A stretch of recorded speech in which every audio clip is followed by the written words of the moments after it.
Free shots of vodka for homeless in the Bay Area.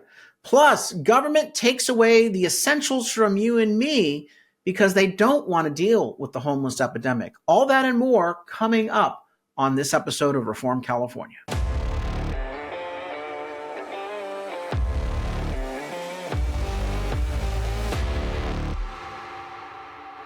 I'm Carl DeMaio, chairman of Reform California, and we've got two homeless stories that really epitomize the failure of California politicians to do their job to deal with the issue of homelessness effectively.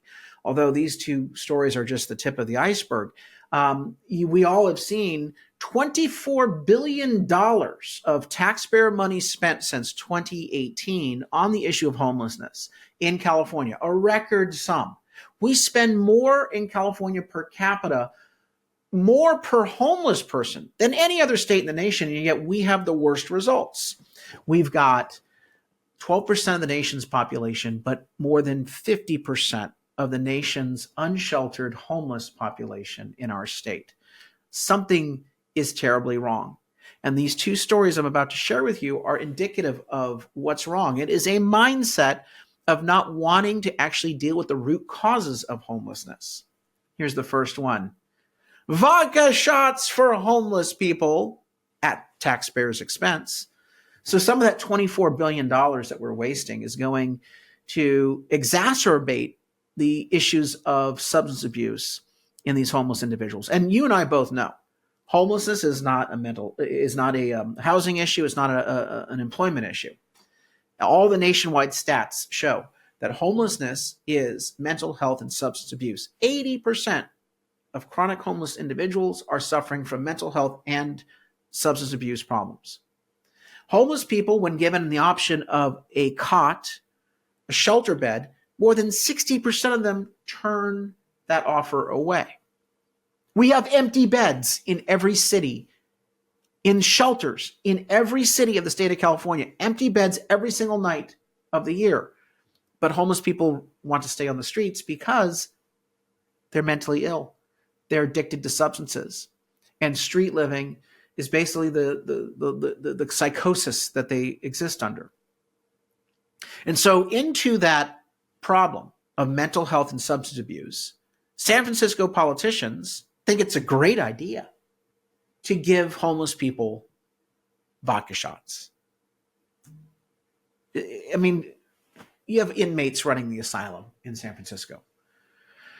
The story shows that the city of San Francisco is providing free beer and vodka shots to homeless alcoholics under a pilot program called Managed Alcohol Program. I'm sorry, but anyone with an alcohol problem, anyone who's an alcoholic can't manage their flow of alcohol. You got to go cold turkey.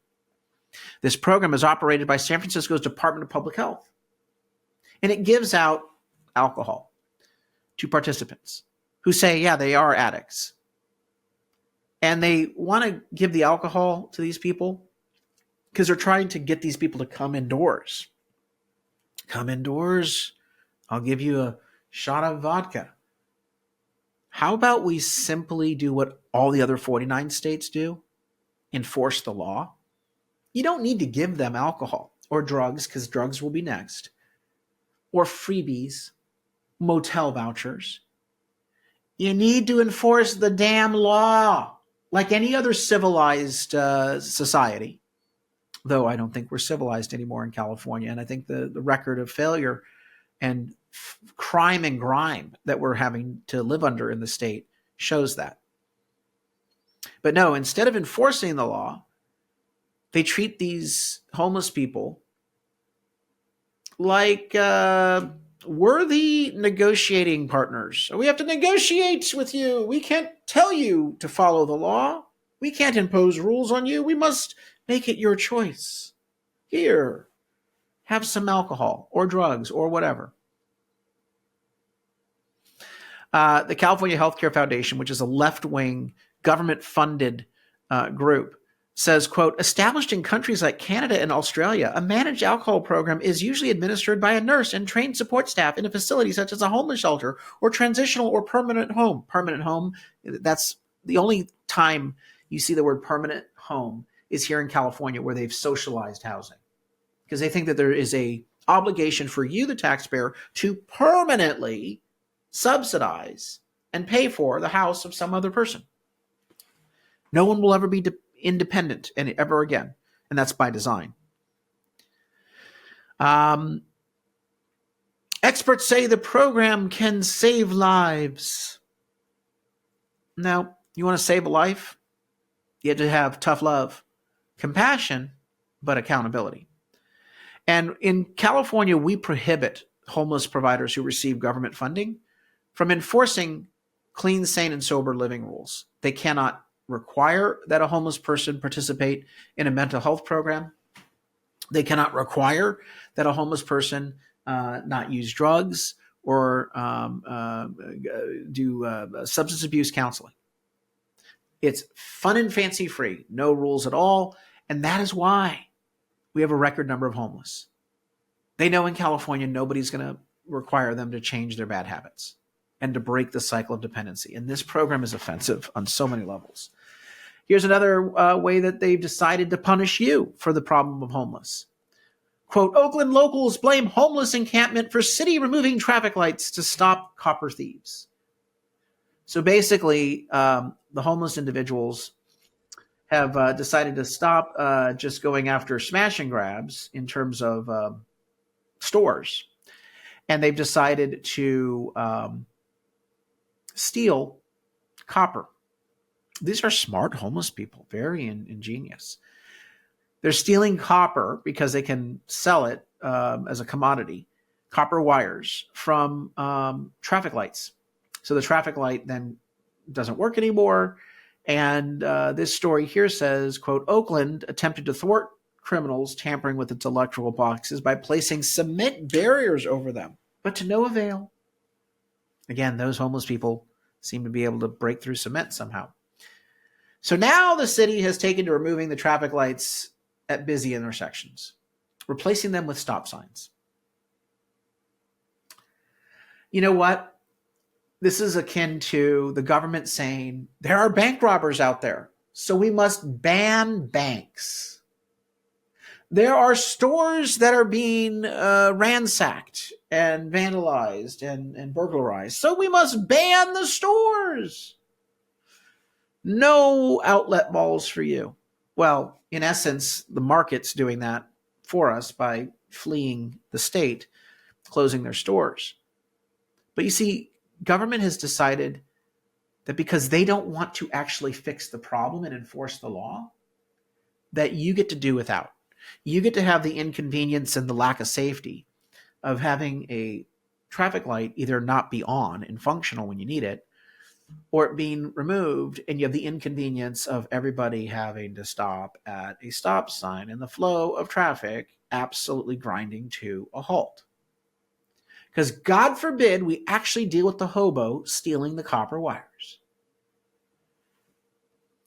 Tam Lee, an owner of Lee's Auto Body and Engine Repair near the intersection, says, quote, it's just telling us that the city is giving up on us. If you really want to fix the stop sign, I think you have to clean up this homeless encampment. Woo, let's make Tam Lee the mayor of Oakland. Another resident, Mason Young, said it's becoming extremely dangerous to drive through the intersection and noted an accident recently occurred there. Quote, we got to stop just putting Band-Aids on things, although a Band-Aid is better than bleeding out. Violent crime has increased 22% in Oakland this year, according to the story, and burglary has gone up by 10%. It'll continue to get worse until you kick these incompetent left-wing lunatic politicians out of office in Oakland. That's what it's going to take. The next story I want to cover real quick is we brought you this story about a year ago, I think. I mocked it a year ago.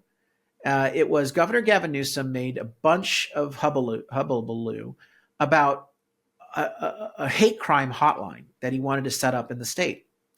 And he said that Californians now have a resource to fight hate. You can dial this number and report. I've been the victim of a hate crime. So now, of course, the liberal media, Politico, has a story in about the California Civil Rights Department. Do you know that we have a Civil Rights Department? No, it's not the Attorney General. It is its own standalone Civil Rights Department at millions of dollars of taxpayer expense. They run the hotline. And they've said, we've gotten 1,020 reports of hate. Okay, you've had 1,020 reports of hate. They say that 18.4% were because of discriminatory treatment alleged, 16.7% for alleged verbal harassment, 16.6% for alleged derogatory names or slurs. Well, actually, it wasn't 1,020. If you read the fine print, it goes down and says 560 incidents were actually validated by staff. Now, let me just tell you, the staff that man the phones, I'm sorry, did I say the word man? The staff that answer the phones. And by the way, the hate crime hotline is probably the only phone that ever gets answered in state government. Everyone else gets sent immediately into hold. But 560 incidents were validated, which I'm sure they've used a very liberal definition of validated in reviewing the case. So of the 1,020 complaints received, so in other words, only 1,020 people used the hotline. 560 incidents were validated by staff. Let's do a little bit of math. There are 365 days in a year. So 1,020 calls fielded over 365 days meant that these government workers in this Department of Civil Rights, paid for by you, the taxpayer, billions of dollars. A whole customer service team sitting there ready to take phone calls, answered on average 2.79 calls per day. By the way, I was one of them. I accused the governor of a hate crime. There's so many reasons why he hates Californians. Can't you see the pain and suffering he's causing all of us? But 2.79 calls were received by the hotline. And if you take the 560 calls that were validated or incidents by 365, 1.53 valid hate crimes occurred, according to the customer service line, on average per day, of which many of them were, someone called me a name. I mock and make fun of Rachel Maddow all the time, poking and prodding. I'm sure that would be constituting a hate crime. 1.53 validated. Were any referred for prosecution? No, not a single case referred for prosecution. Wouldn't that be the best indicator of whether we have a wave of hate happening in society? The only reason why the hotline exists is to create the false narrative that somehow hate is on the increase in society. I reject that. The damn shame is that the people perpetuating this crap are actually the hate mongers. They hate America. They hate who we are. They think so low of us. They want people to be afraid. They want people to think that you could be a victim next. And that's why you need to vote for these people. Give them the power, because they will protect you from the evildoers that are out there. Yes, there's evil everywhere. There's hate everywhere. No, that is a very derogatory, low opinion of society, of Americans, of Californians. And I reject that. I think most people are very good people. I think that we ought to celebrate the progress made, because we are more tolerant, more accepting, more diverse, more respectful as a society than we have ever been before. There's more love and compassion and acceptance and understanding than ever before. But the left doesn't want to celebrate that. They want a hotline And stories like this, and I consider this a fake news story. If you can't give me actual prosecutions of real hate crimes, then what you're doing is you're narrative driving. You're sowing the seeds of distrust, insecurity for political purposes. And that's exactly what this story is all about. That's exactly what this hotline is designed to do. And 1 year on, we have the receipts to prove that. Speaking of unnecessary, I want to bring you this story real quick because it's kind of funny. Headline: California man trolled city officials with artistic statement after being asked to fence in his boat. This happened in Seaside, California. Apparently, a bunch of busybodies said, he has a boat in his yard, in his driveway. It looks unseemly. He has to hide it behind a fence. So local government officials in July of 2023 told him he had to put in a proper driveway and put up a 6 foot tall fence to cover the boat. And the owner, Etienne Constable, who owns the boat and the house, said, I don't want to fight with the city over my private property rights, but I don't think I have to put a fence up. So what did he do? Oh, take a look at this. He put in a fence and had a young artist come and paint almost like a photograph of the boat. So what you're seeing right there is a picture of the fence, but you can see the rest of the driveway and the boat just sitting there. Bravo, Mr. Etienne. Bravo. You've owned the busybodies in city government in your area. That does it for me today. Let me just remind you, please continue to support this channel by becoming a subscriber, smash that notification button, and go to reformcalifornia.org and chip in a contribution so we can continue to bring you this show and get you our voter guide in time for the November election. Until next time, Carl DeMaio, Chairman of Reform California. Help us break through the censorship of the liberal media. Like this video, subscribe to this channel, and smash that notification button so you can stay up to date on all the developments in California news and politics. Also, please visit the website, reformcalifornia.org, for ongoing news coverage and to join one of our campaigns in the fight to take back our state. If you can, please sign up as a volunteer or chip in a contribution. This episode of Reform California with Carl DeMaio, paid for by Carl DeMaio for State Assembly 2024.